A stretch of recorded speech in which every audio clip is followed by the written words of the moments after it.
ஆண்டவராகிய இயேசு கிறிஸ்துவின் நாமத்திலே உங்களை வாழ்த்துகிறேன்.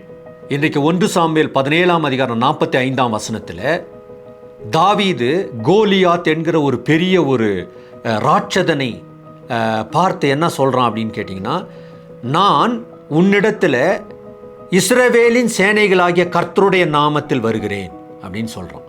அப்போ தாவீதினுடைய ஆயுதம், தாவீதினுடைய பலன் எது மேலே இருந்துச்சுனாக்கா, அவனுடைய டேலண்ட்டோ அல்லது அவனுடைய போர் தந்திரமோ அது அல்ல, கர்த்தருடைய நாமத்தை தான் அவன் ஆயுதமாக கொண்டான். அப்போ இந்த படிப்பினை நமக்கு என்னத்தை சொல்லி கொடுக்குதுனாக்கா, கர்த்தருடைய நாமத்தை கொண்டு நாம் பிரச்சனைகளை சந்திக்கும் போது, கோலியாத் என்கிற ஒரு பெரிய பிரச்சனை மலை போல நமக்கு முன்னால் நிற்கிறத நம்ம சந்திக்கும் போது நமக்கு ஜெயம்.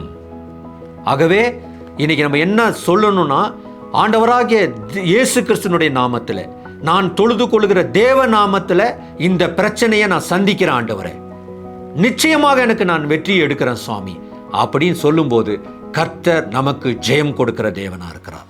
தாவீதுக்கு ஜெயம் கொடுத்தவர் எனக்கும் கொடுப்பார். கர்த்தர் தாமே இன்றைக்கு உங்களை ஆசீர்வதித்து ஜெயம் கொடுத்து உங்களுடைய வாழ்க்கையில எல்லா கிருபைகளையும் கொடுத்து செழிப்பை கொடுத்து உங்களை ஆசீர்வதிப்பாராக. ஆமேன்.